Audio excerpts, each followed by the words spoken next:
evening, everyone. I'm going to call this meeting to order. It is the regular meeting for October 28th. Clerk, can you please do a roll call? Mayor Pro Tem Bliss. I'm here. Councilman Fleming. Here.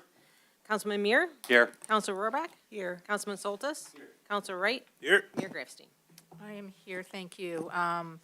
The invocation and pledge this evening will be led by me, and I invite you to stand if you would like.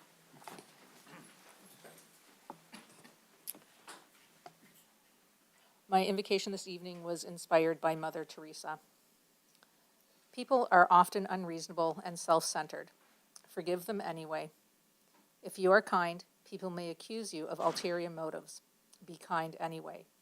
If you are honest, people may cheat you. Be honest anyway. If you find happiness, people may be jealous. Be happy anyway. The good you do today may be forgotten tomorrow. Do good anyway. Give the world the best you have, and it may never be enough. Give your best anyway. I pledge allegiance to the flag of the United States of America and to the republic for which it stands, one nation, under God, indivisible, with liberty and justice for all.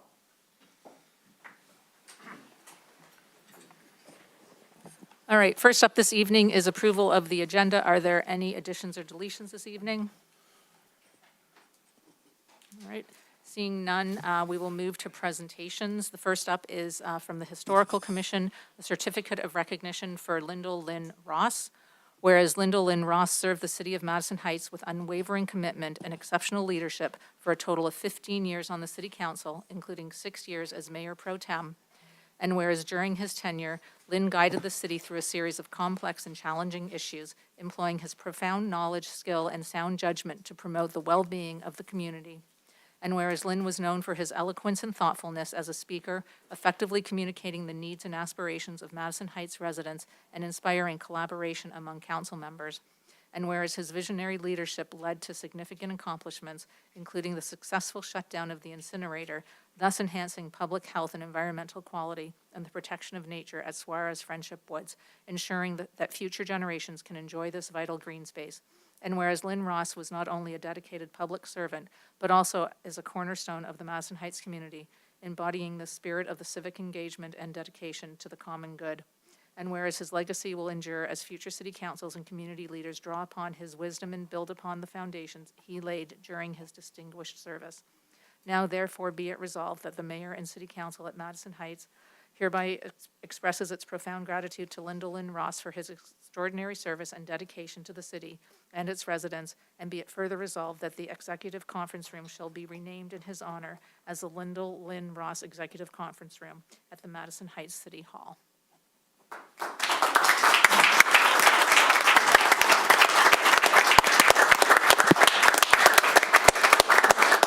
I would like to invite Mr. Ross up.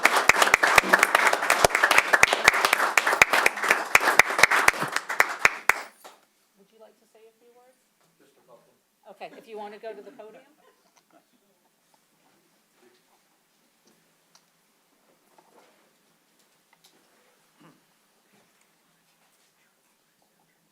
When I served on the council, I did it with putting a lot of thought and a lot of emotion into it. And I really appreciate this honor tonight, which touches me intensely as it used to when I was here as a working member of this group.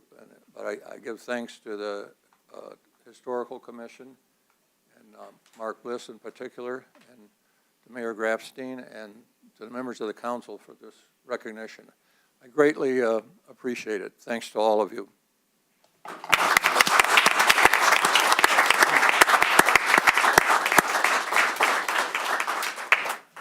Okay. And then former Councilwoman Margene Scott, who serves on our historical board, would also like to say a few words regarding the proclamation.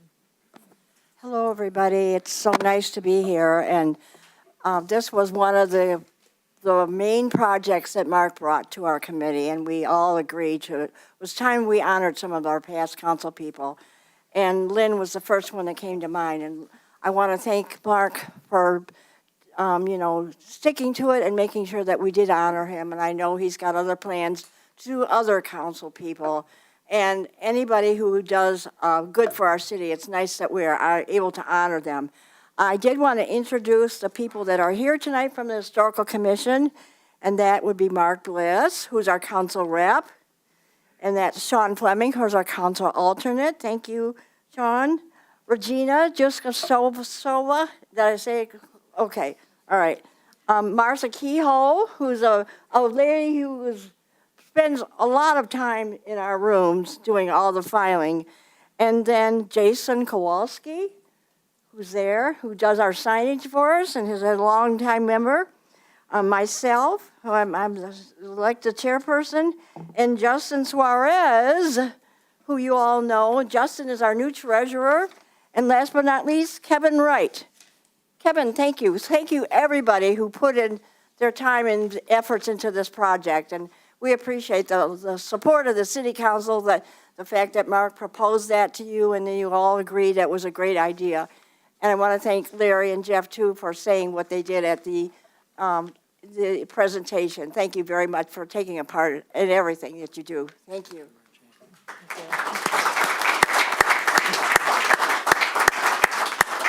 All right, we are going to take just a 5-minute break, and we will. Your Honor. Sorry. Can I say something? Oh, sure, go ahead. So I spoke when we did the dedication in the room, but for those who are tuning in on cable or on YouTube, I just want to echo a few things that I said in there.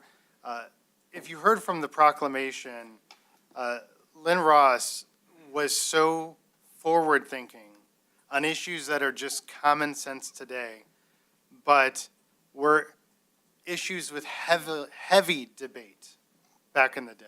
Things like preserving the Suarez Friendship Woods and not having it turn into condos. Things like tearing down the incinerator that was just feet from a school and residential neighborhoods. Every single person that I can see in this room here today was still alive at one point when that incinerator was running, myself included. And to just think of the change that shutting that down did for our city is immense. And the forward-thinking vision that Lindell Ross had, mixed with his own brand of, my dad would put it, intelligence mixed with, he didn't say swagger, but I would say swagger. To be able to coalesce a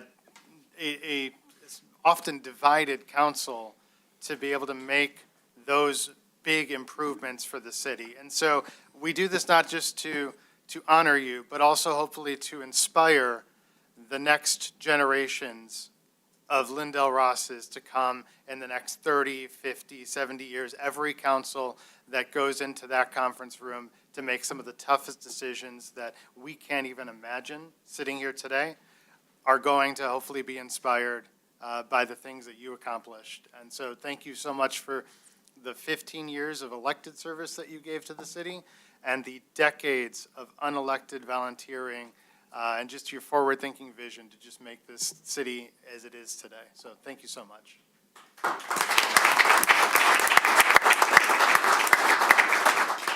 All right. Your Honor, just one real quick note. I happened to walk by Gary McGilvery's old house today, which his daughter now lives in, and they have a display they put out in front with a graveyard, and one of the tombstones is the incinerator. And he's got the year that it started and the year that it ended on his tombstone. So I had quite a chuckle at that today. Is there any other council comments? Your Honor, just a couple of comments. For those of you who weren't at the private ceremony we had regarding the dedication, and first of all, congrats to Lynn and Pat Ross, their children, their grandchildren on this great honor of naming the executive conference room after Lynn. It's such a deserving honor, and I indicated at the private ceremony that in 1986, when city attorney was about to retire and we applied for a position.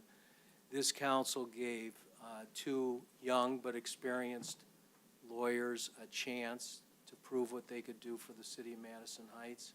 We always owe a debt of gratitude to Lynn and the rest of council for giving us the opportunity. Madison Heights, the accomplishments we've had over the 38 years have been remarkable.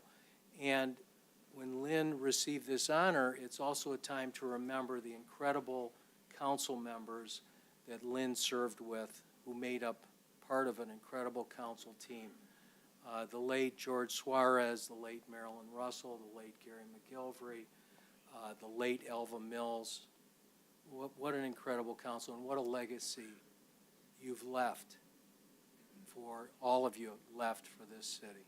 So the whole city owes you a debt of gratitude, and so do Jeffrey and I. So thank you. All right, thank you. Any other council members? All right, with that, we're going to take a 5-minute recess.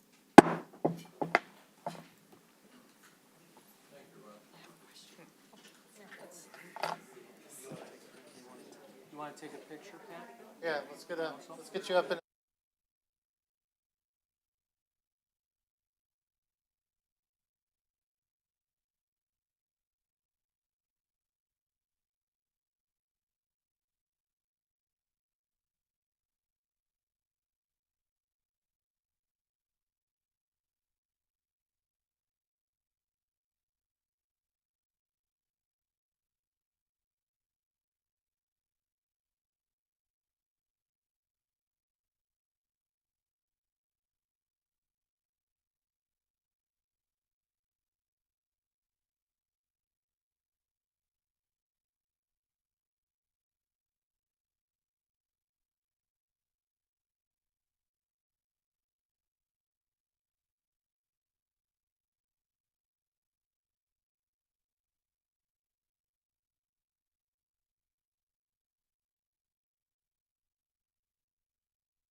All right, thank you, everybody.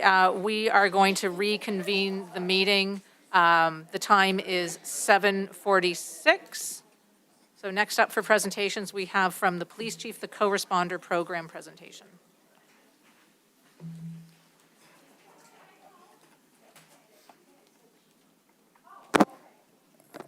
Good evening. Thank you, Mayor, City Council, and the citizens of Madison Heights. Before I talk about the co-responder program and Oakland Community Health Network, just want to say thank you, especially to the city manager. I know she did a lot of hard work before my time in this seat, and I want to take a moment to thank all of you. It took your votes and your financial commitment to put this agreement in place, so thank you very much. For those of the public who don't know, the Madison Heights Police Department has joined with 3 neighboring agencies, Ferndale, Hazel Park, and Royal Oak. As part of this newly formed partnership, our 4 agencies have agreed to hire 2 co-responders from Oakland Community Health Network. The co-responders have an expertise in social work, and they provide a more specialized approach beyond the traditional law enforcement response. As a law enforcement officer serving Madison Heights for nearly 22 years now, I have personally observed the limitations of our field and the temporary solutions we offer. With the co-responder program, the Madison Heights Police Department can offer more of a comprehensive and compassionate solution to our citizens. Present with us are Hillary Nussbaum from OCHN. She is a supervisor over all the co-responders provided throughout the county. And with her tonight is one half of our co-responder team, Alyssa Waters.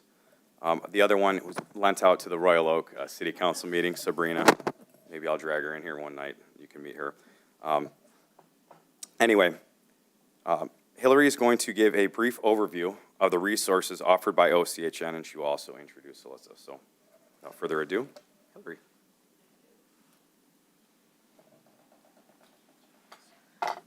Good evening. As Chief said, my name is Hillary Nussbaum. I'm the co-responder supervisor at Oakland Community Health Network. Oakland Community Health Network, or as we call it, OCHN, is the public behavioral health system for Oakland County, and we serve about 29,000 residents annually. We offer mental health, substance use disorder, and intellectual and developmentally disabled disability services, and you can think of us as a safety net for some of the most vulnerable individuals in our county. So we're really excited to be here today. We're excited to partner with Madison Heights, Ferndale, Royal Oak, and Hazel Park police departments. As Chief said, the initiative is clinicians that co-respond with local law enforcements that require helping out individuals with mental health and or substance use related support. So in addition, individuals are provided with service coordination and referral to various resources. So OCHN, just to give you an idea of some of our history, we launched the co-responder initiative in 2021. Currently, there are 7 co-responders that serve the following communities: Auburn Hills, Birmingham, Bloomfield Township, and the city of Rochester. There are 2 of us there. Oakland County Sheriff's Department, we have 1 co-responder there. City of Troy and the city of Waterford. And we have 4 or 5 more onboarding with us as well. So since August of 2021, over 4,500 referrals for individuals have been assisted by OCHN's co-responder clinicians. So just to give you an idea about the schedule for Madison Heights, Ferndale, Royal Oak, and Hazel Park, it's a staggered work schedule for our 2 co-responders. 7-day coverage between the 2 of them, and then Tuesdays, both co-responders are in service together. So Sabrina and Alyssa are dispatched or self-dispatched and arrive in their own vehicles, just to give you an idea. When they're not available, officers can do referrals for follow-up, and they'll follow up when they come in for their shift. So we started taking referrals for Royal Oak, Madison Heights, Ferndale, and Hazel Park on September 2nd. Since then, we've received 167 total referrals for 4 communities, 37 of those referrals from Madison Heights. Just a couple little statistics for you, some highlights. Out of those 37 referrals, 51% of the individuals remained in the community, 24% were petitioned for further assessments, and then 8% became arrests. So Again, we're out there. I know the two co-responders are working really hard in all 4 communities, trying to make sure that individuals are getting the appropriate mental health services. So with that being said, I'm going to introduce Alyssa Waters, one of our co-responders, and she's going to tell a success story. Hi there. Like Heather said, my name is Alyssa Waters. I'm one of your 2 co-responders, along with Sabrina, who is also at a city council meeting over in Royal Oak. Thank you guys for having us. Thank you guys for help bringing us here. We have had an overwhelming success with immersing into the 4 communities and into the 4 police departments, and have felt very welcomed by all 4 communities. We have had lots of success, whether it come from, assisting children with different resources related to school and keeping them in school versus mental health crises and substance use. Just last night, I'll tell you my success story, had a mental health crisis with an individual who had attempted suicide, was able to make the scene, assist law enforcement in kind of de-escalating that situation, help that individual understand that there was further resources, there was further access to help. Bless you. Helped assist them to the hospital. And actually, we can walk into the hospital with them, coordinate with their medical staff that's about to start treating them, kind of give them a little bit of a backstory, and help set them up for success for treatment. So we're looking forward to seeing this grow and build throughout the communities. And once again, thank you for having us.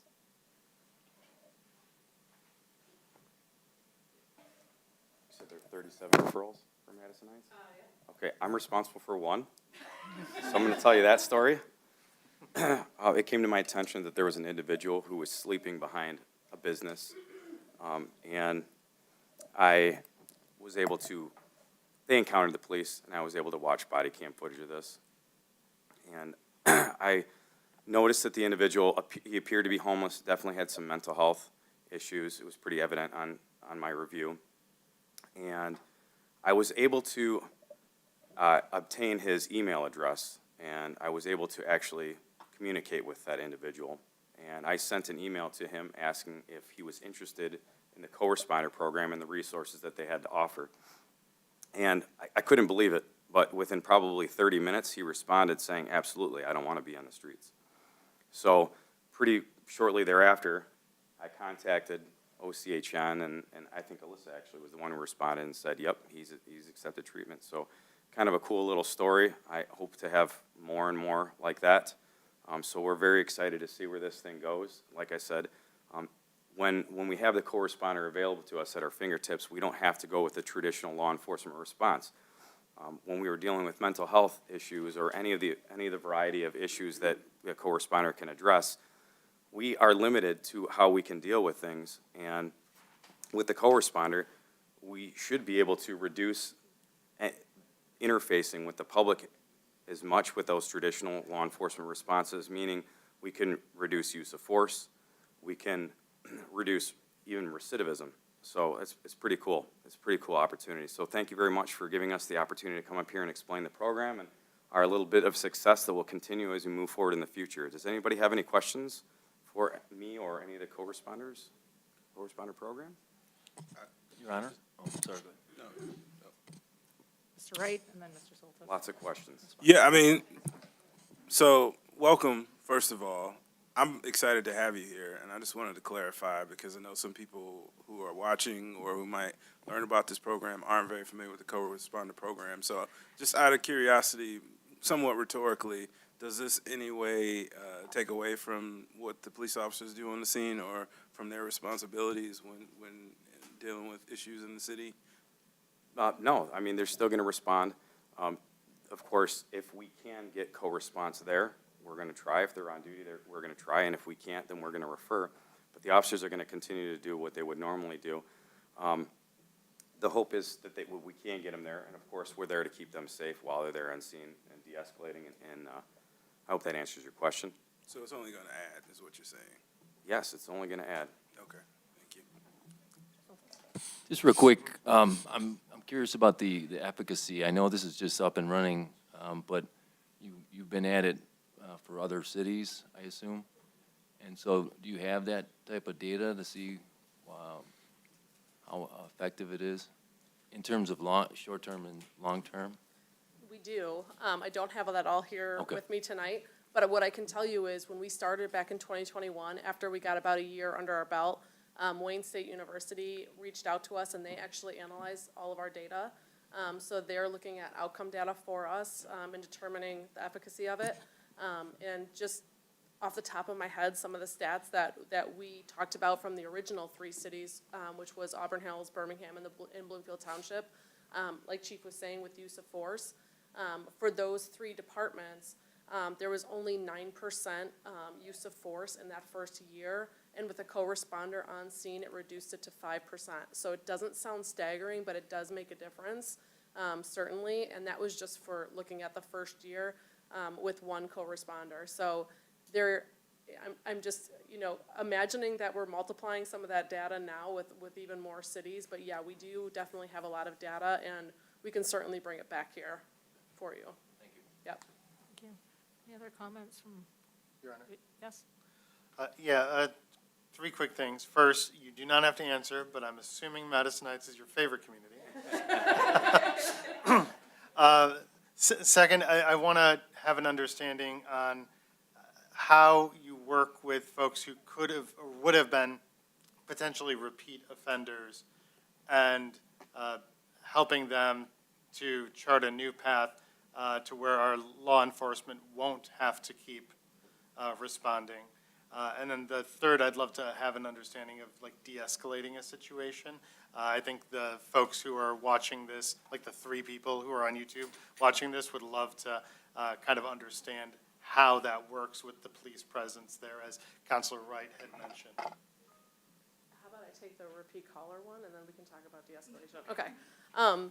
So for repeat callers, one of the things that we've noticed is obviously when we get a lot of repeat callers, typically what we're looking at is someone who has severe mental illness.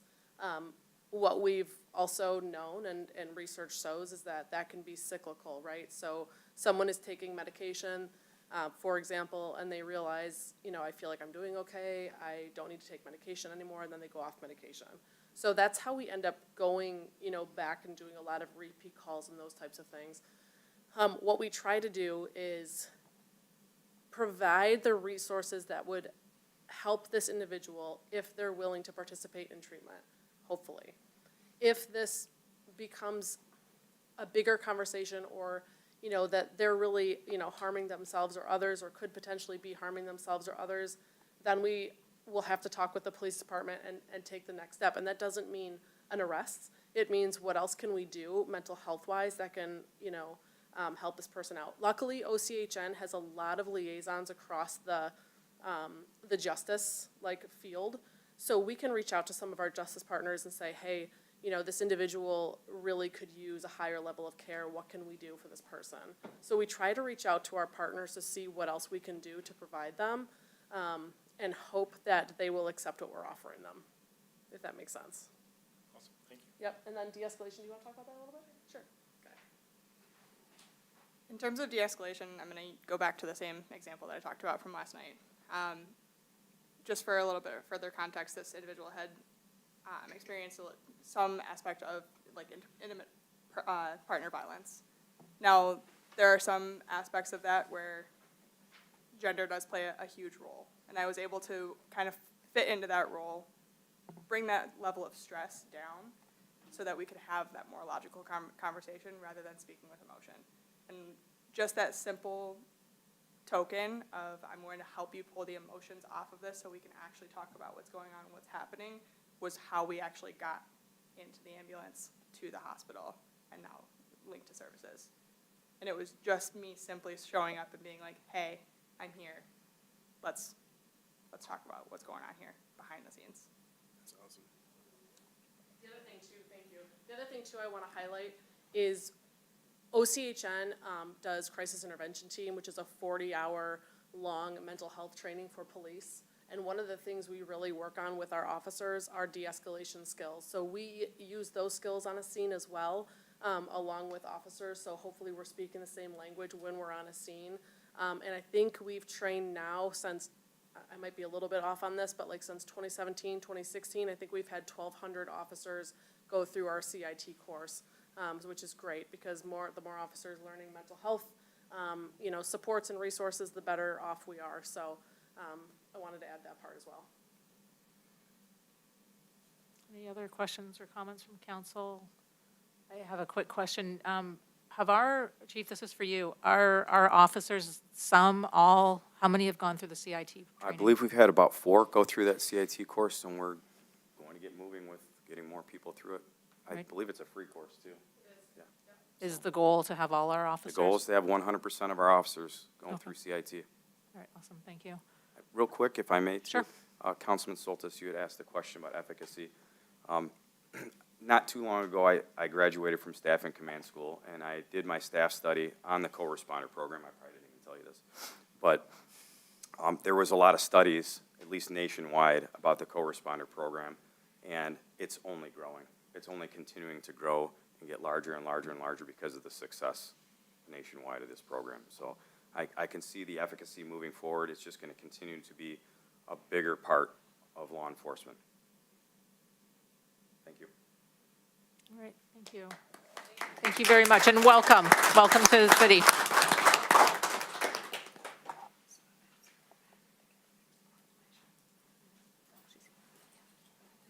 All right, okay, and then our third presentation is, it's the Domestic Violence Awareness Month proclamation.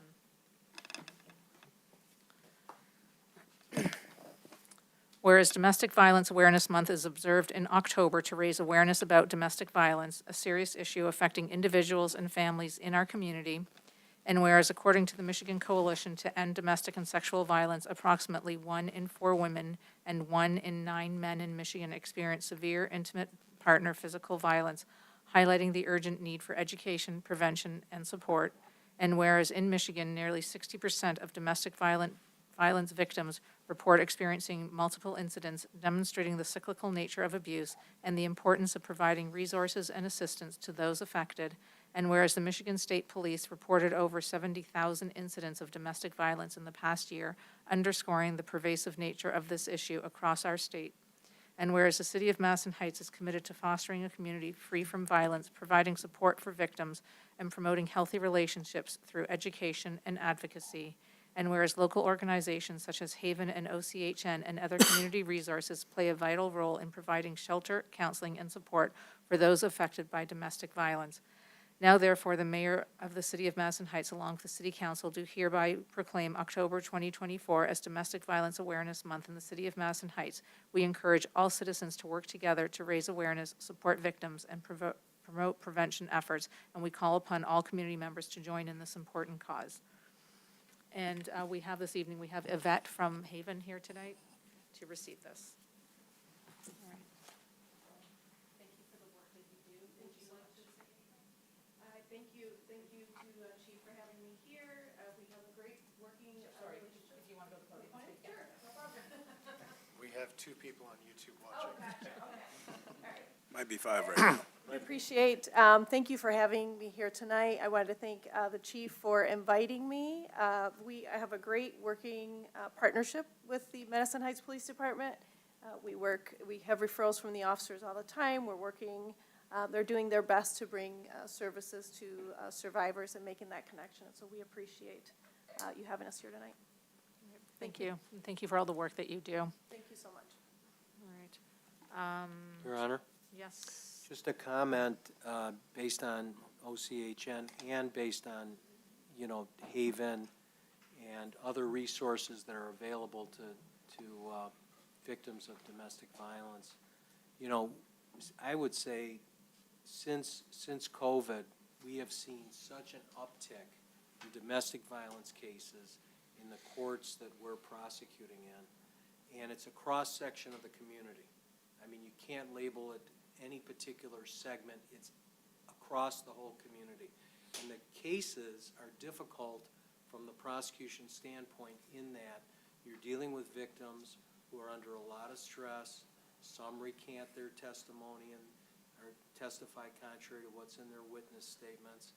And the support that they get from Haven and OCHN to try to steer it away from traditional law enforcement techniques, as the chief was saying, sometimes you can't avoid it.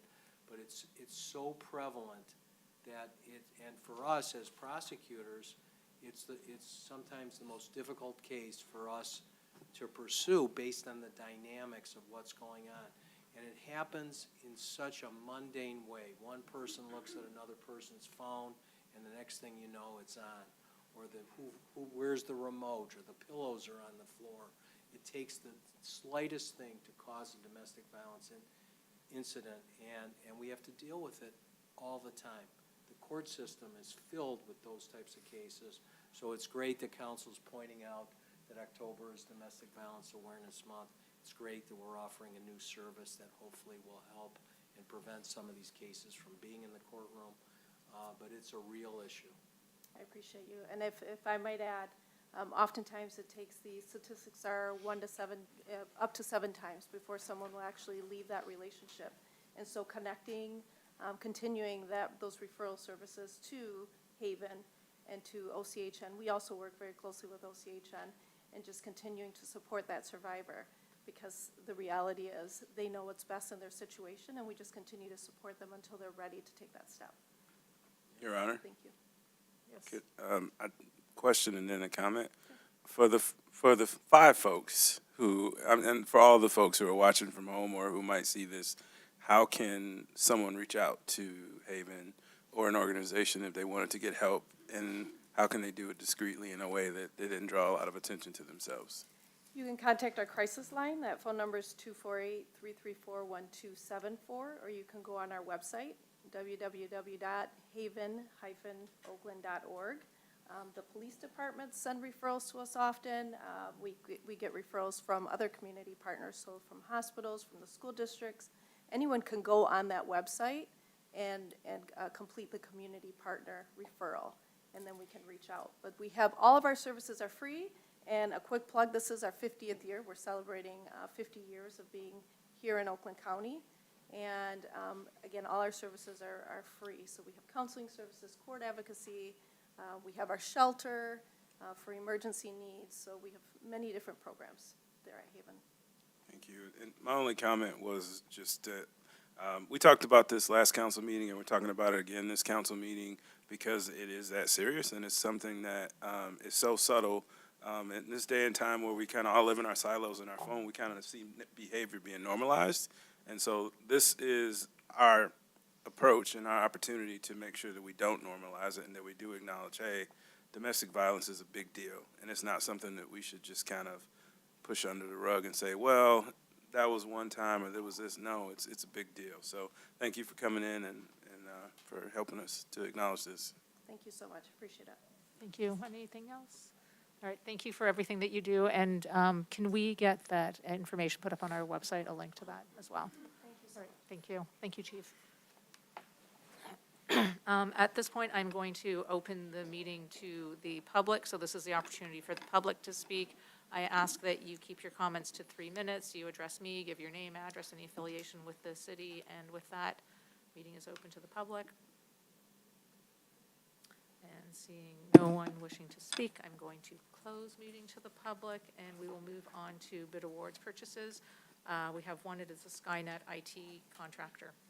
Skynet, the city's IT contractor, is requesting to purchase a Dell server along with 3 years of licensing to replace our end-of-life service server hardware and licensing to increase security and reliability of existing applications as part of their storage area network and host server project for $72,288.08. The cost of the labor is an additional $37,740 for a total project cost of $110,028.08. Therefore, staff recommends the approval of the purchase of this Dell server along with 3-year standard licensing under the Michigan Master Computing My Deal in the amount of $72,288.08, plus labor cost of $37,740 for a total of $110,028.08. Funding is budgeted and available in the fiscal year 2025 budget. And if there are any questions, Ty from Skynet is with us tonight. All right, thank you. What is the wish of council? Your Honor, Yes. I move that we approve the purchase of the server along with the 3 years of VMware software licensing for a total amount of $110,028.08. All right, thank you. Is there support? Support. Thank you. Motion has been made and seconded. Is there any discussion? Your Honor? Yes. I just want to point out that the city's contractor for IT, as well as ITAC, the board, has been pushing an initiative over the next, I think, 3 to 5 years that will move a lot of this into the cloud to where we won't have that physical server, but it takes a lot of time to be able to do that transfer, so. All right, thank you. Any other comments, questions? Seeing none, all in favor, please signify by saying aye. Aye. Those against say no. Motion carries. Next up, we have 4 ordinances from the CED Director, starting with the zoning text amendment ZTA 24-01, Ordinance 2022, accessory buildings, structures, and uses. This is the second reading. Can I get a motion to approve, please? Your Honor? Yes. I move that we approve ordinance 2022 on second and final reading. All right, thank you. Is there support? Your Honor. Support. The motion has been made and seconded. Is there any discussion? Your Honor, I just want to say what I said at the planning meeting and at the last meeting when we did this on first reading, because I think it bears repeating. This is the type of common sense thing that this city and the Planning Commission and our planner, Matt, are known for at this point. Something like this where you would technically have to build an accessory structure, something like a gazebo or something like 10 feet away from your property, so your physical residence, or you have to abut it to it. I don't know how many people actually live in Madison Heights, but our lots aren't that big. 10 feet basically means you don't get to build it, or you're putting it right next to your house so you can legally put it in. So something like this allows those types of structures to come into our small lots, and in a way that they're going to enhance the properties and increase the property values as those accessory structures are brought in. So just really great work from the city staff, from Matt in particular, and the Planning Commission. You're going to hear like 3 more of these. All of these ordinances are just common sense changes, and I love the direction that our staff and the Planning Commission are taking, because things like this would have been overlooked for 30 years. And it's the type of thing that's a small change that through making it will make our neighborhoods much more incrementally better. So thank you.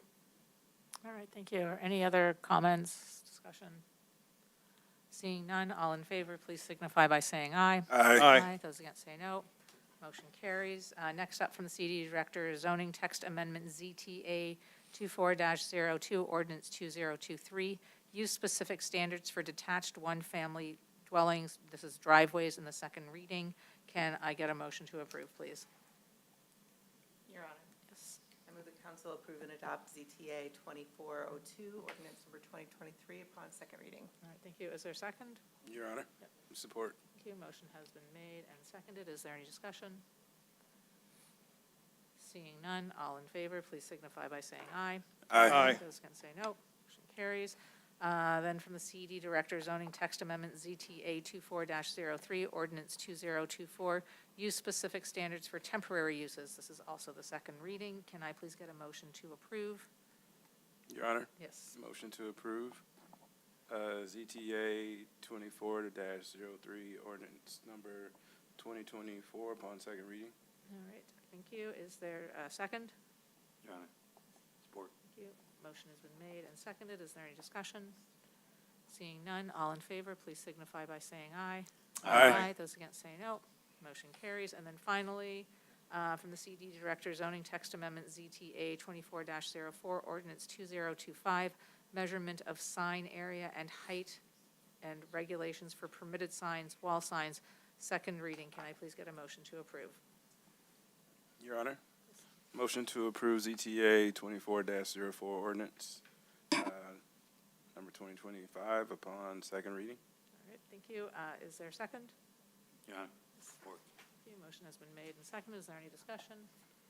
Seeing none, all in favor, please signify by saying aye. Aye. Those against say no. Okay. Sorry.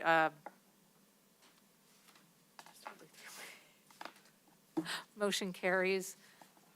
And with that, I'm going to invite closing comments. Mrs. Marsh, do you want to go first? Yes, and we're going to go a little bit out of order tonight. I'm sorry, I asked the mayor that and kind of messed everything up. I wanted to recognize 3 of our employees. We have a Citizens Academy, who I'm sure many of you are familiar with. We run the Citizens Academy every other year. But 3 years ago, we started an Employee Academy as well. So in the off years that we don't have a Citizens Academy, we take volunteers, one from each department usually, that go around and do the exact same thing as they do for the Citizens Academy. So they get to see what the other departments do. They get to meet other people that normally they probably wouldn't interact with. And so they just completed that program. And 3 of the individuals, Charles, Barb, and Bonnie, are here tonight to witness the council meeting. We invited them all, but they are the 3 that wanted to come see how you guys worked together and the things that you do. So I wanted to jump out of line and welcome them to the meeting. And yeah, we're glad that all 3 of you stayed. So.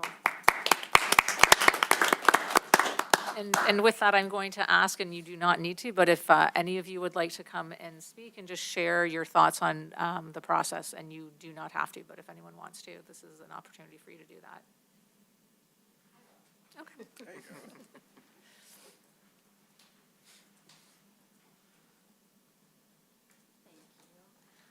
Yeah, I just want to say it was a great experience. I really had no idea what the other departments in the city were doing, just a general idea, I suppose.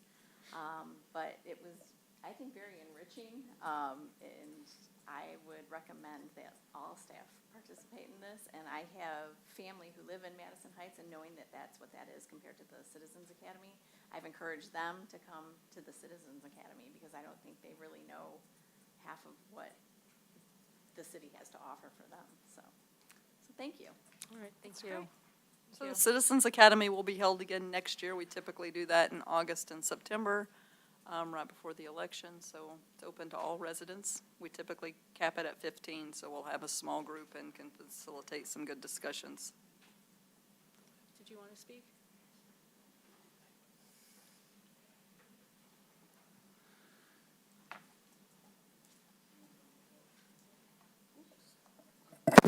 I work at the PD, civilian employee, so I'm off in a different building, and I occasionally come over here when I'm running the mail, like every other day. And so it was really, I'd have to say exciting to see how the other departments work. It's fascinating. And I talked it up. My coworker just started, she's just about to have her first anniversary, and she's ready to go next time, so great idea. I've been working for Madison Heights. I don't live here for part-time and full-time for almost 10 years. I'm very impressed with this city, the way it's run. So, thank you. Thank you.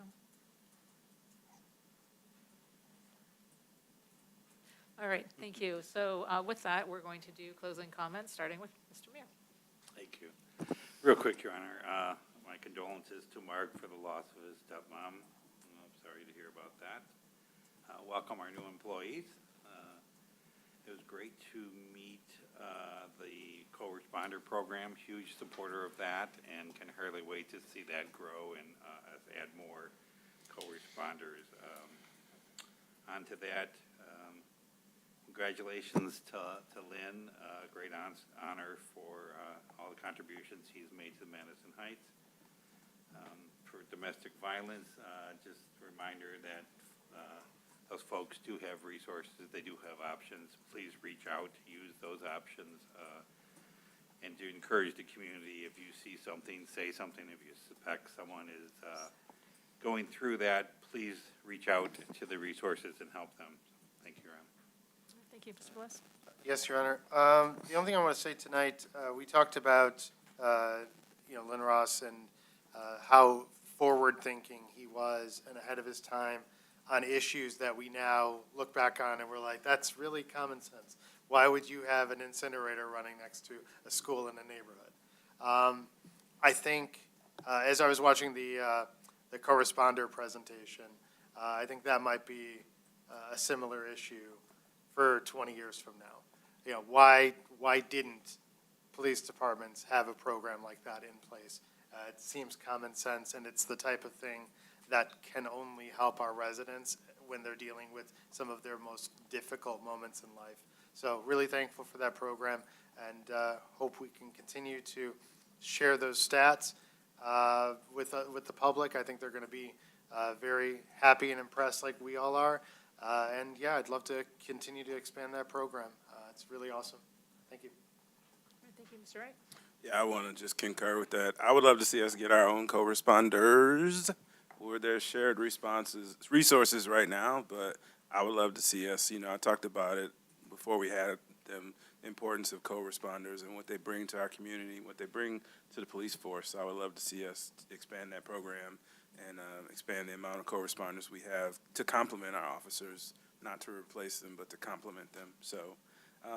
So next time we meet will be after the big election we have coming up. And I know if you're like me, you've been inundated with ads for people you like, people you don't like, so much to the point where you don't want to see any of them anymore. So, and it just reminded me something that I want to remind all of us as we leave here is to be the peace, to be the joy, to be the acceptance of what comes after the election. Because at the end of the day, we are what's going to make the difference in this community like Lynn did, like we are doing now. It's how we treat each other after the election is over, how we respond to one another. And so I want to encourage everyone, just remember to be the peace, be the joy, be the democracy, be the diplomat, be the person that says, okay, well, it's over, now let's come together. That's all I got. I know the mail carriers are going to be excited the election's over. Mr. Sherman. I agree with all the comments previously made. Condolences to Mark Bliss and his family on the passing of his stepmom. And it's so true, having witnessed it here, that when Lynn Ross was sitting down there at the other end of the dais when he was on council and as mayor pro tem, he was the voice of reason, he was the common sense, he was the intellect, he was the glue on council in many respects during some very tough times and tough decisions. And I would describe it as kind of like the old E.F. Hutton commercial, that when Lynn asked for the floor, everybody was very quiet, and he didn't raise his voice very often at a council meeting, but his comments would be measured, and they were taken to heart by the rest of council, and showed a tremendous amount of leadership on council to really help the city on the path to where we were going and where we're at. And it was an incredible thing to see. So it's wonderful that council honored him by dedicating the conference room after him. It's so fitting. And it's just, I don't know, I just feel great about it. It was such an honor for his family to be here and be part of all of it. So thank you, Your Honor. All right, thank you. Mrs. Marsh, anything else? Nothing else. All right. Clerk's office, anything big coming up? Maybe a little bit. Okay. Next week from Tuesday is the big election, the general election, Tuesday, November 5th. All the polling locations in the city will be open from 7 a.m. to 8 p.m. In addition, ongoing right now is early voting until Sunday, November 2nd. The hours are 8:30 to 4:30 daily, except for this Thursday when there will be 12 p.m. to 8 p.m. That is at 3500 Marias Avenue in Royal Oak.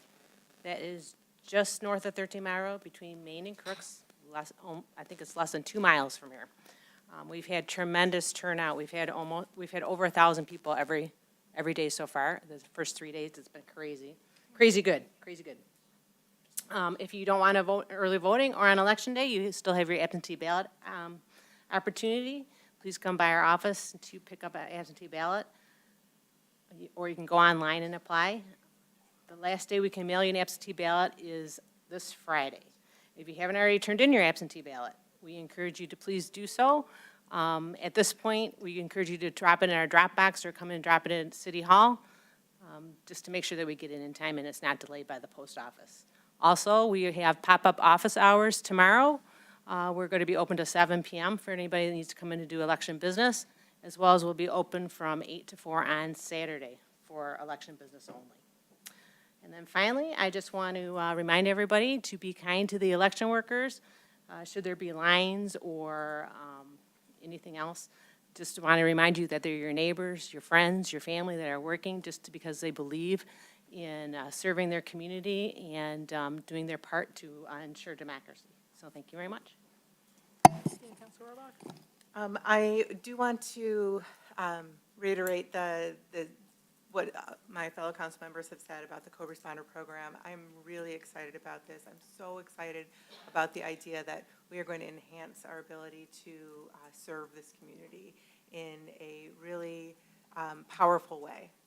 Because we all, I think everybody here knows somebody who has a mental health crisis or has had a mental health crisis. And the last thing you want is for your loved one who's in a crisis like that to end up in jail. Sometimes it's the best thing, the safest place, but usually it's not, right? And we having this resource for our community, for the people that we love in this community, is going to be just a wonderful thing. I'm really excited about it. So thank you to City Manager Marsh and everybody who made this happen. I want to say to Cheryl and the entire clerks team, I went yesterday and early voted at the site over on Marias in Royal Oak, and it was about a 40-minute wait, but so painless, so easy to do. Everybody was so friendly and worked so hard to, if there was an issue, they resolved it right away. They were working very hard and very friendly. So I just want to thank you and all of your workers for the work that you're doing. And I want to clarify, people can still register to vote even on Election Day. If they want to register to vote on Election Day, they have to come to the clerk's office. Yes, let me just add to that if you don't mind. Please. You can, if you are not already registered to vote, you can register in the clerk's office up to 8 p.m. on Election Day. However, you do have to have proof of residency and a photo ID. Not necessarily a photo ID with your residency on it, but a photo ID. Thank you. And I just encourage everybody to get out there and vote. It is, couldn't be more important. And last, Halloween is this Thursday. So if you are handing out candy, have fun with it. It's supposed to rain. And so I hope that we all don't end up with all of our own candy still in our in our homes. But, there have been so many wonderful trunk or treats and various things going on throughout the community. So I hope that all the kids can really enjoy this holiday. I know that my children rank like Halloween #1, Christmas #2, and unfortunately, it's my favorite holiday, but Thanksgiving is always #3. I think they think it's boring. I don't understand. Someday we'll get them to enjoy it better. So anyway, but I encourage our everybody to be careful, especially when you're driving around on Halloween. Watch out for those kids and enjoy each other. Thank you. Thank you. Councilman Fleming? Yep. To add on to the voting portion here, there's a lot of people who may want to also change their mind about who they voted for. I know that's a big thing now. And so you can spoil your vote. There's a process for that. The clerk can explain that. If you have already turned in your absentee ballot, the deadline to spoil your ballot was 5 o'clock last Friday. However, if you haven't turned in your absentee ballot and you filled it out, you can come in and get a new ballot. But anything that's been delivered to our office at this point cannot be retrieved and spoiled. All right, thank you very much. Also with this weekend is daylight savings time is ending. And so, we get the hour back, but also, it also brings on seasonal depression for those people who are suffering from the loss of daylight. And so it's really important that if you're having seasonal depression that you get to talk to somebody, and OHCN has a hotline that you can call. You can also call the 988 number for the National Suicide Line. They don't deal just with suicides, but more than that. And one of the things about OHCN is that they deal with low income. They have a lot of help for low income people that can't afford the cost of mental health counseling and programs and services. So when you call there, they can help you out, find somebody that maybe, you know, will do it for free or do it for a lot less than maybe your employer can offer or any of that. That way you can get the help that you need, and I think that's really important. Great mission that they're doing there. And also, along with it being the daylight savings time and the clocks going back, it's a great time to change out your batteries for your fire alarm too, because, and your carbon monoxide monitor, because at any time, you know, you're sleeping or something like that, you could die of carbon monoxide. So finally, I want to say today is National First Responder Day. So I'd like to thank all the police officers, co-responders, nurses, EMTs, fire department, and all of our first responders for the great work they do every single day, all year long. That's it. All right, thank you. Councilor Soltis? Thank you, Your Honor. I, too, like Thanksgiving the best, because because sometimes my birthday's on it, so there it is. That's all. All right, thank you. So I'd like to, you know, also give my condolences to the Bliss family on the passing of Paula Bliss. Bliss family has been in this city forever, and all of them have made an impact on us. Thank you to Lynn Ross for everything that he did for us. For those of you who weren't here, about 6:30, we had a little gathering to officially name the room, and it was packed. So, you know, and that's our large conference room. So that's just the impact he has on the people still, but the impact that he's had on the city over time. It was great to see so many people.